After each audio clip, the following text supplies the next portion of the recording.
everybody, it's Sarah Paikai here with Jennifer Kim. We are talking about the stages of ownership inside of a unicorn team, and we are talking about stage 2, which is the storming stage, when you are juggling all the pieces. Yes, keeping all the plates spinning, trying to do all the things, wearing all the hats, trying not to be a hot mess, or even if you are a hot mess, trying to figuring out how do you want to show up on the outside so you're not just a whirlwind. I think of like the Tasmanian Devil with ideas and all the things and everyone just flying all over the place. So we're going to talk about that today, specifically talking about what the Visionizer, Strategizer, and Mobilizer does in this stage of business to help you get to from the beginning of stage 2 to the end of stage 2 into stage 3.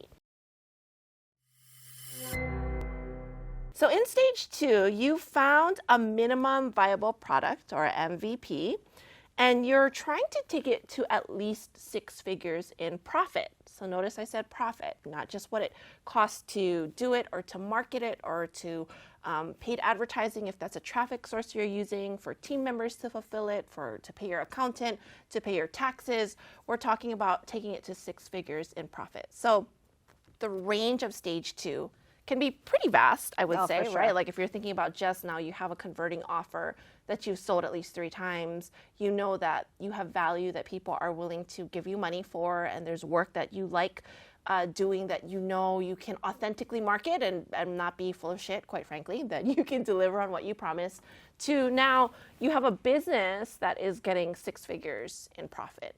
And so I think this is a really underrated stage. I think a lot of people think that they can skip past it. So let's start with that. What are some of the lies, myths, mistruths that are out there about stage 2 business? Well, I think overall that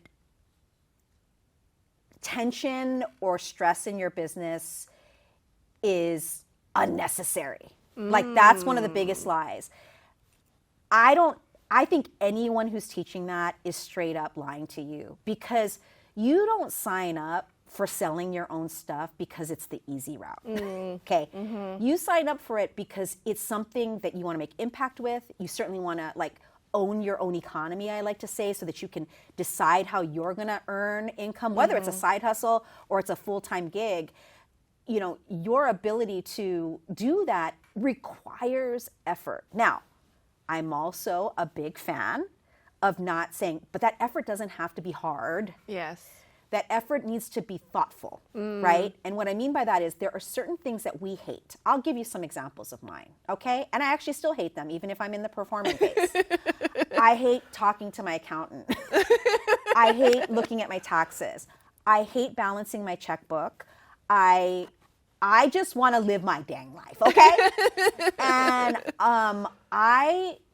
that in the storming phase, because now Sarah mentioned you're making profit, or you should be.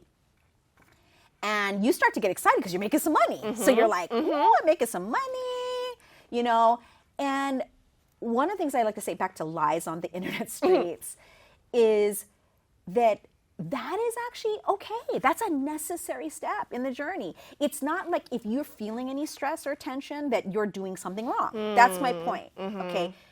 I don't want you to get burnt out and over hustle. But what I am saying is in the storming phase, because now you have an MVP, the good news is people actually want your product. So now you're like, ooh, burning possibly at both ends of fulfilling and marketing your product, right? That feast and famine cycle. That feast and famine cycle. Yes. It's like you've launched, now you're delivering. And then you come out of the delivery and you're like, there's no new clients. Yeah, no new clients. So now I got to launch again. And you're in this cycle.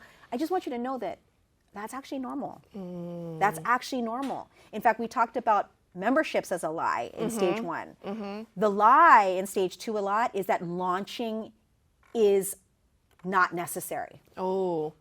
Especially, I can see that, especially if you've been growing because of referrals, right? It can be like, oh, I can just sit here and it'll come to me. No. And people that happens in stage 3 and 4, y'all. Or you get a client, of course they're going to renew. Everyone, 100% of them are always going to renew, right? Like that kind of a concept. Right, and sometimes you can't even control that because of the economy or a pandemic or there's other world factors going on here, y'all, like personal factors that are going on in their lives. So my point is that launching is not a negative thing, because I hear a lot of people say you don't need to launch, put things on evergreen, which is basically another word for I wish I had a membership. And because what you're saying is I want a membership to lead generation. Like I want that to happen. I want that too. Right, It's me too. We mythical. all want it. But what I'm saying is in the storming phase, don't take so literally that launching is bad. The way you launch can be bad. The people you connect yourself could not be a good fit. The business model that you've tested between stage 1 and stage 2 might be evolving. You might be wrong offer in front of the wrong audience, right? Exactly. Lead quality. Exactly. You might think that you need to scale. That's the other thing. In storming phase, scaling is not the goal. Okay? In the storming phase, it's normalizing your income. You want to get there so you can Wait, you don't want to like 2x, 5x, 10x tomorrow? do all those things. I mean, like, I mean, want the you math to. sounds sexy, but Yeah. it's just so impractical. Right. So And again, impractical. it's not, but at this point, as we said, congratulations, you're making 6 figures in profit. And that's exciting. But just know that everything that comes in now, if you do want to get to 7 figures plus, you're probably going to have to hire a few more people. And so in the storming phase, you want to be thinking about that and not being listening to like, you could just blow past it. Like you have your idea now, all of a sudden you're like rich bitch. Okay, no, that's not how it works, y'all. So that's What would you the say biggest to lie. some people? I want to kind of tangent a little bit about this launching is bad. There's such that lie of like, it has to feel good for me to do it.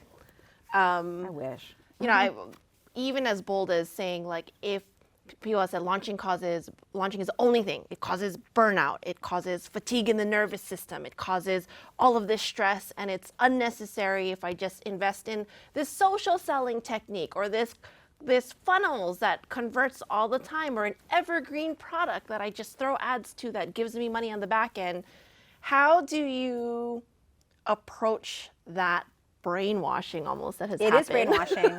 of us on the internet? Like, what's your response to that? To like, how should we look at it instead? Okay, so if you're an entrepreneur listening to this, think of it this way. You're not like other people, as I said. But imagine back in the day, there was an entrepreneur that had an idea called Tide laundry detergent. I've been using Tide as kind of a metaphor, right? And the reason that Tide doesn't even need to launch anymore is because that thing has been around hella long, number one. And number two, it's now definitely at the performing stage where like Procter & Gamble owns it, you know, all these types of things. And to right size it to what Sarah's saying around launching, the funny thing is Tide doesn't have to launch, but they do launch. They launch different product lines. Why do you think they have commercials? They want The product is iterative. Yeah, there are the many product- different types of there products. are lots of right? Yep. competitors always entering the market. Right. You know, organic, clean, you know, don't waste plastic jugs, right? They have to stay on top of their messaging and their being in front of people. And so they do launch marketing campaigns every month, okay? And so again, that's an everyday product all of us use, not necessarily Tide, maybe that's not your brand of choice, but you get what I'm saying. So for you to think that in the storming phase that you don't need to launch is quite egotistical, actually. Ooh, that's a whole word right there. Right. Just that. We To- can end the video right here. To think that you don't need to do that fascinates me. Yes. Because me coming from launching billion-dollar products to market, some of it what I call vaporware, like you can't even see it, like cloud services and streaming. Look at how we look at streaming today. Yes. Like, you think pandemic helped with streaming.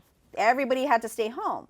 But now they're all actually dying out. There's consolidations happening because they were sitting fat and happy for 2-3 years, and now they have to reset. That's called relaunching, a way for people to go, I want to keep Max, because now HBO is rebranded to Max, which really annoys me. Why? But anyway, but that's an example of they are launching a new brand. Right. Yes. And so in the storming phase, this is not the phase where this is where you actually have to bear down, take care of yourself. Like have practices in your life. 100%. Whether it's fitness, eat better. And when I say eat better, not judging on size or what. It's more about like what gives you energy. Yeah, what Who are fuels you your around? body, your mind, Right. your emotions. Who do you need all to of be it. around? Do you Yeah. need a therapist? Do you need a coach? Those are all good reasons. But by the way, you can't just like work on your mind and not work on your business. They both have to happen together. Correct. Yes. And in the storming phase, that's when you are going to be the most confronted because you finally are so excited that your MVP is working, but now you're starting possibly to resent how hard it is to keep showing up. And I get it, but that it's could be a temporary phase for you if you're committed to getting to stage 3. Yep. 100%. Yeah. Okay, so let's talk about the Visionizer, Strategizer, Mobilizer, and the roles that they're playing through this process. So we say that the Visionizer, their job in stage 2 is to create case studies and authority around the MVP, to continue to test the business model. And they're also the Visionizer, Strategizer, and anything that can't be delegated to their part-time Mobilizer still. So they're still doing a lot. Can you tell us why you say like creating case studies and authority around the MVP? Why is that the marker for them to focus on of all the things? Because I know what they're focusing on this stage. They're like, my calendar, and then the coding for the website, and the tagging rules in my CRM system, and I want to brainstorm this new offer, and I want to create this keynote and become a published TEDx speaker, and all of these types of things. You talk about creating case studies and authority around the MVP. How does that lift the value of the business, and how does that help them navigate stage 2 into stage 3? The most powerful authority stories that you can tell are stories of people who've actually had a breakthrough or a transformation using your products or services. And authority stories are literally just that, stories that show your expertise, that show the authority that you have show in that this there's area. evidence that you your thing is helping people. Got it. Right? Yep. So in stage 2, you really want to be collecting those authority stories. And because that's going to be a lever that will help you move from stage 2 into stage 3, because the more people understand that people are having a transformation or it's working, the better you are. And so if you're like, oh, but what if I can't get people to do case studies? Then work harder at getting them a breakthrough. That part right That's there. the answer. It's Oh like, my God, I but wasn't prepared. nobody's working. Nobody's like, I'm like, Giving me a case study or testimonial? Something's not working and they're not having a breakthrough. And it's our responsibility as visionizers and strategizers in this space, stage 2, to go, what's not getting them a result so that I can have a leverageable asset, AKA a case study and a testimonial, which, by the way, also means you're doing good work in the world and you're a highly ethical, integrity-based person. That part. Important. So yay, you're making an impact. Yeah. But that's what I'm saying is like, that's the reason it's so important in stage 2. And I think too, if a lot of times I hear people say, well, how can I not be the best kept secret? My thing is so much better than what the competitors are out there doing, or what competitors are teaching is a lie, and I have this answer. And I love that what case studies help your potential clients, your new audience do, is to be able to see themselves in that story. It's a way for them to identify and see like, oh, that's how they know that you are for them. They can see themselves in a client story or a case study that you're sharing. It's super important because they don't know what you're talking about until they have that moment of, oh, this is same. I got it. I understand now. Until they get that, they'll never understand. You can say, I'm amazing. This is awesome. It's transformational. It's life-changing. It's the best thing on the market. Those words don't resonate with them. They don't know what that means. But when you start demonstrating through your authority stories and your case studies what that practically looks like, they can go, oh, I struggled with that. Oh, I would like to feel that instead. Oh, I can also make that change. Oh, that's the same type of situation that I'm in. I also want the result. I get it. You're the person to help me. So it's such an important, underrated strategy to build around these offers that you have, for sure. So, okay, so let's talk about what the strategizer role looks like here, because now this is exciting.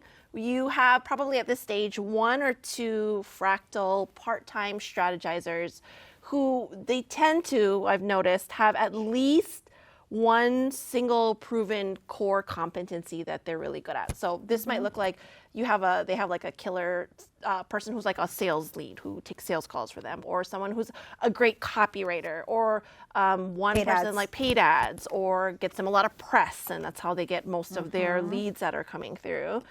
So what's important for the Visionizer to understand and focus on when it comes to the department of the strategy and what the Strategizer holds? Yeah. So as Sarah's mentioning, those are what we call like fractal resources. So fractal strategizers, as she said. And your job in the storming stage is to still be the lead strategizer that actually is teaching your fractal people to care.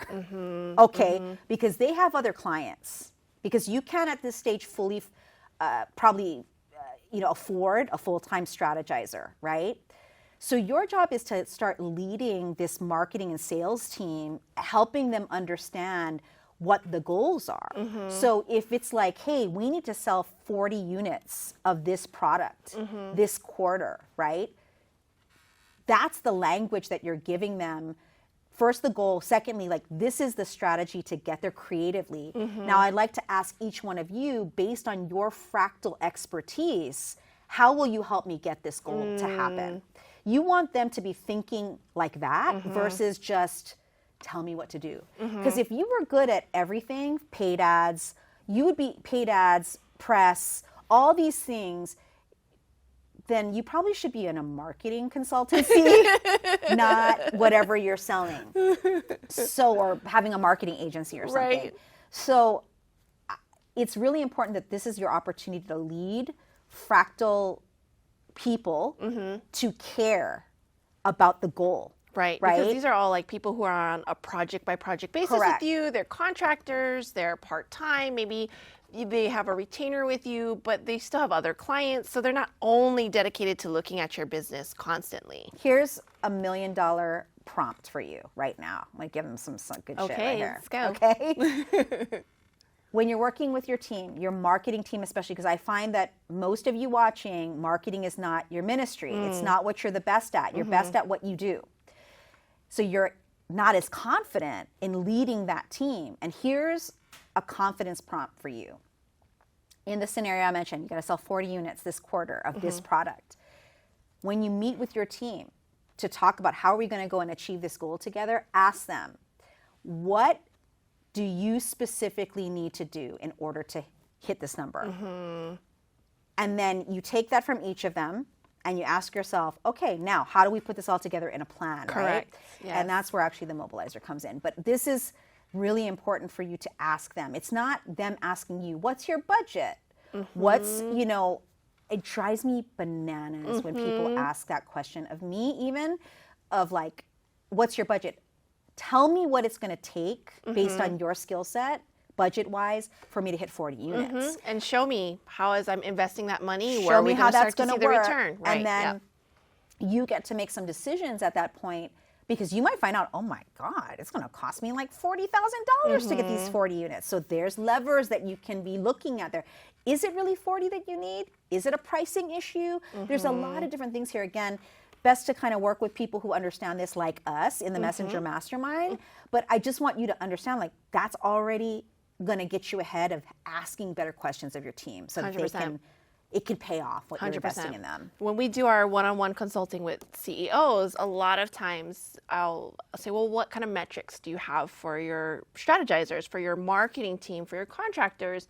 Like, oh, well, we have a meeting once a week, and I asked them what they got done for the week. I was like, what are you measuring that against? What do you mean by that, right? There's this idea of like using this model of what we do inside of the unicorn team to show there are metrics, there are outcomes that we want to have. You have to be strategic, because if not, it's just a checklist and you're paying people to do things. But if you don't know where it's going, how do you know you're going to get there? And how do you know you can trust that they have the skill set? Correct. How can you make great objective decisions on, is this the person or team or agency for me in the next round. Yes. A lot of times we stay in the wrong relationships because we act dumb. I didn't know marketing, so they screwed me over. No, you didn't ask the right questions. We're giving them to you right now. Yeah. And when you work with us, we really help you ask those better questions so that you're not codependent on anyone. Yes. That you can be a leader, that you can work with fabulous people who care, smart people who know how to do their jobs really well.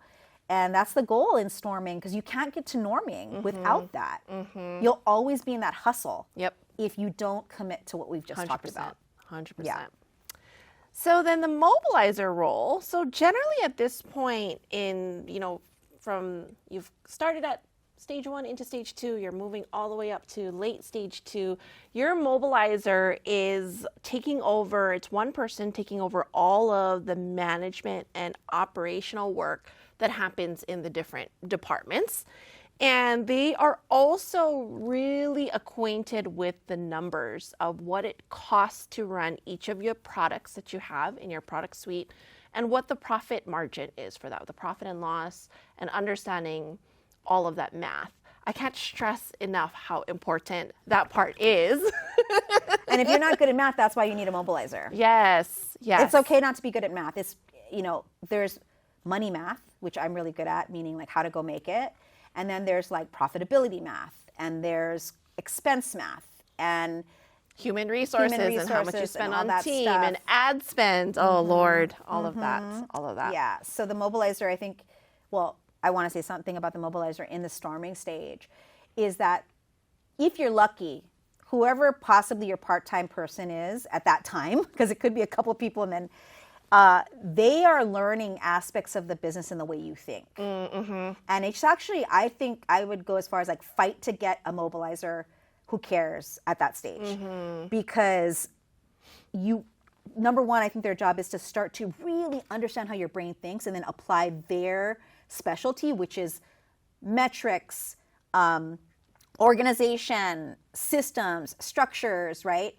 But also secondarily, what you want that mobilizer to be doing is identifying all the holes in the business between stage 1 and stage 2 and start to spackle that shit up. Like, because there are leaks, money leaks, fulfillment leaks, customer service leaks, and make that part of their job to be hunting proactively for where they can close those up, because you want your foundation to be really... it's just getting stronger, moving from storming to what is the next stage, which we're going to talk about in the next video, of norming. To me, a mobilizer in this stage is really important to do those two things. 100%. I hope you got a lot out of those $1 million prompts that you are going to take some time, even right after this video, even if it's just for 5 minutes, to take some time for reflection. Jot down a few key notes of what came up for you and really think about what you need to support you, especially if you're a stage 2 business owner. I applaud you. This is not easy work to do, and you are so deserving of getting the type of expertise and support. You're ready now to get that support for what you need to grow your business into the next phase. Don't ever let your mind, or anybody else for that matter, tell you otherwise. There is a playlist that you can go to if you want to hear more about the Visionizer, Strategizer, Mobilizer. Just check below. And we'll see you in the next video, where we're going to talk about stage 3, which is exciting and delicious, and a whole new set of issues and opportunities for your unicorn team. And we'll see you then.